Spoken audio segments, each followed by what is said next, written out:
Welcome back to the Explanation Pro. Today I'll recap a comedy film called Life Stinks.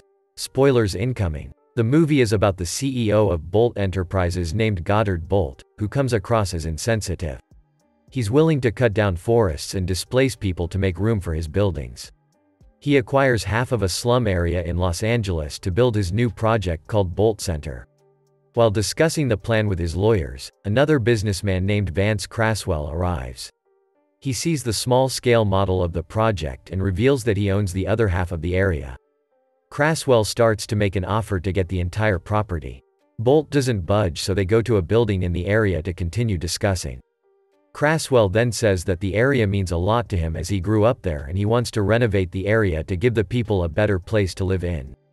He then tricks Bolt into having a bet that if he survives in the area for 30 days then he gets Craswell's part of the area, but if he doesn't then his part goes to Craswell.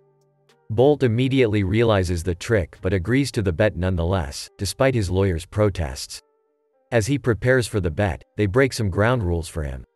He cannot use any of his resources and he has an ankle alarm attached to him to notify Craswell and his team if he goes off the property for 30 seconds. Bolt shaves his hair and takes off his toupee. He then signs a contract before he's dropped in the middle of the slum area. Craswell proposes they have a party at his house after the bet, but Bolt then offers that they do it at his own house. Craswell agrees and tears Bolt's suit to make him look more like the other residents before driving away. That night, Bolt enters a motel and asks for a place to sleep.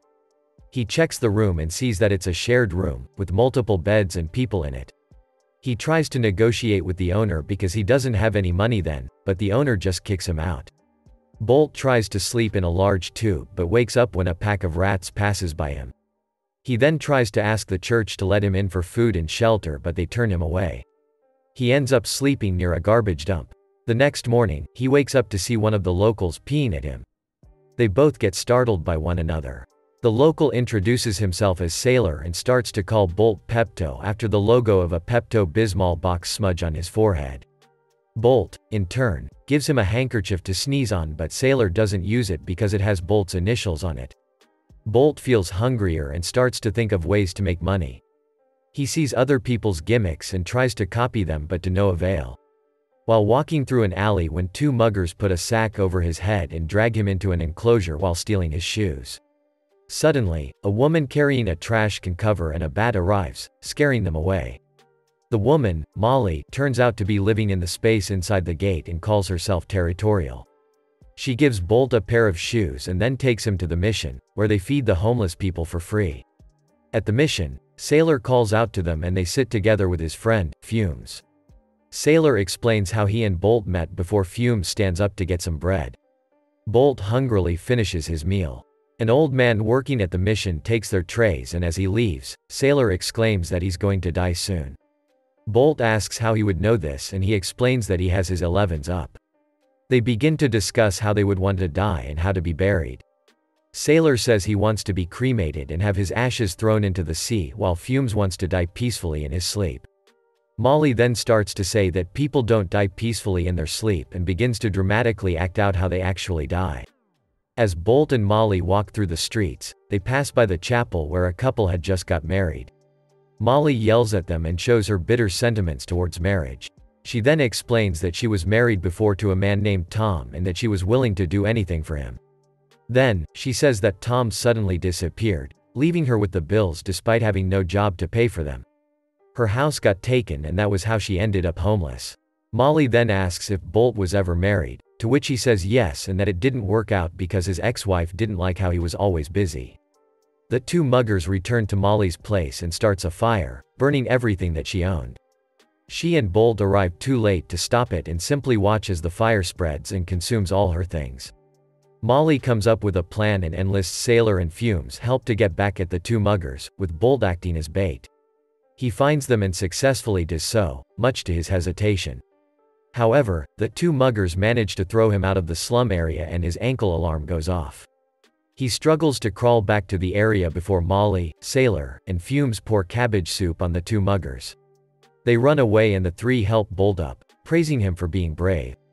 Craswell and his team get the same report and reveal that Bolt was only out of the property for 28.5 seconds, which still keeps him in the bet. Meanwhile, Sailor tends to Bolt's wounds and notices that it's about to rain. He pats a box and says that that's where he and Fumes would be sleeping. They then grab a box for Bolt and Molly to sleep in. That night, Molly sets boundaries with Bolt and stabs a knife in the space between them to separate his space from hers. She also voices her distrust for men before they go to sleep. The rain grows stronger and Craswell looks at it from his office. He asks his team where they think Bolt would go to seek shelter. They think that he would go to the mission, so Craswell instructs them to close it so that they would have no place to go. A flood starts where they slept and Bolt and Molly wake up to them cuddled together. They, along with the other homeless, start to leave for the mission. Sailor starts to cough badly. They get to the mission and find that it's closed, so they end up finding another place to sleep out in the cold as the rain ended. Sailor's cough continues and he asks Fumes if his 11s were up as he doesn't feel well. Fumes tells him that he doesn't and that he should go back to sleep. Sailor gets up and says that he'll go to the clinic, hoping they'd give him something to feel better. The next morning, Fumes wakes up and sees that Sailor hasn't come back. He wakes up Bolt and Molly and asks them to help him find Sailor. Bolt eventually finds Sailor unconscious on the street, holding his handkerchief. A paramedic arrives and declares Sailor dead, saying that they should bring him to the coroner. Another paramedic then says that they should just go straight to the morgue. Bolt watches as the paramedics drive away with Sailor. They later have him cremated and stored his ashes in a shoebox while they walk to a canal to fulfill Sailor's last wishes. Bolt says a few words before they throw out his ashes, which fly towards them because of the wind. They dust it off into the water as they say their goodbyes. Meanwhile, with 2 days left in the bet, Craswell approaches Bolt's lawyers and attempts to bribe them to betray Bolt. On the last day of the bet, Bolt steals champagne and drinks with Molly to celebrate. It starts to rain and they continue their celebration inside a warehouse. Molly turns the music on the radio up and the two of them begin to dance. They fall on a pile of clothes and start to make out. Bolt takes them to his house as he agreed with Craswell that there was going to be a party there at the end of their bet. Molly hesitates as she still doesn't know the full story. Craswell feigns ignorance of the bet and reveals that Bolt had been declared as of unsound mind and that he now lost everything. He asks his lawyers to support his side, but they support Craswell's story. Security eventually kicks Bolt and Molly out and the two of them part ways. The next morning, Bolt starts a fight with another homeless person. The cops arrive and Bolt apologizes to him to avoid further actions from the cops. Bolt walks away, but the other person continues their argument, making Bolt charge towards him again. The cops take him away with an ambulance to be taken to the local clinic.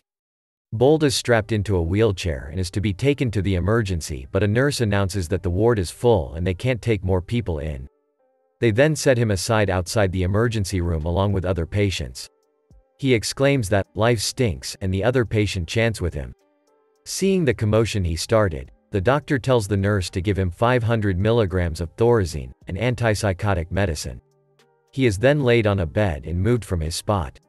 He calls for the doctor, and since he moved, the doctor thinks he's a new patient and prescribes him the same dosage of medicine. This happens for the third time and Bolt ends up being over-medicated, prompting him to be taken to the ICU. Molly visits and tries to convince him that there are still good things in life, citing small moments like when he ate on the mission or the night when the two of them danced. She then tells him that she loves him and Bolt wakes up. Craswell holds a party in the slum area as he starts a demolition for his new project. The demolition starts in the exact area where the homeless had moved to stay after the flood. Bolt and Molly arrive to see the people packing up their things and running to leave. Molly starts to do the same, but Bolt decides to start standing up against the demolition. He, with Molly's help, gathers the people together to crash the party. Bolt and Craswell go against each other using excavators. Bolt manages to tumble Craswell's excavator, making him get out of the vehicle. He then picks Craswell up and hangs him from a high place until he admits that there was a bet between them and that Bolt had won it. 2 weeks later, a news report reveals that a lawsuit occurred between Bolt and Craswell and that the judge had ruled in favor of Bolt. He also managed to get the entire property and planned to clean it up and create Bolt Center as a way to give the homeless residents there a place to live and work in, as well as to offer education for the children there. Lastly, the report says that Bolt is marrying Molly, with the reporter guessing that they're having a very extravagant wedding. The scene cuts to Bolt and Molly having their wedding in the small chapel in the slum area. They walk to a limo and Molly grabs the can strapped to the back of it, saying that there's a lot of money to be earned from it. They both get in the limo and share a kiss before the limo drives away, showing the license plate that read Pepto. The movie ends as the homeless person Bolt fought with earlier yells at the limo passing by, causing Bolt to step out and start another fight with him. Thank you so much for watching. If you enjoyed this video, please hit the like button and also subscribe to my channel for more videos like this. See you in the next video.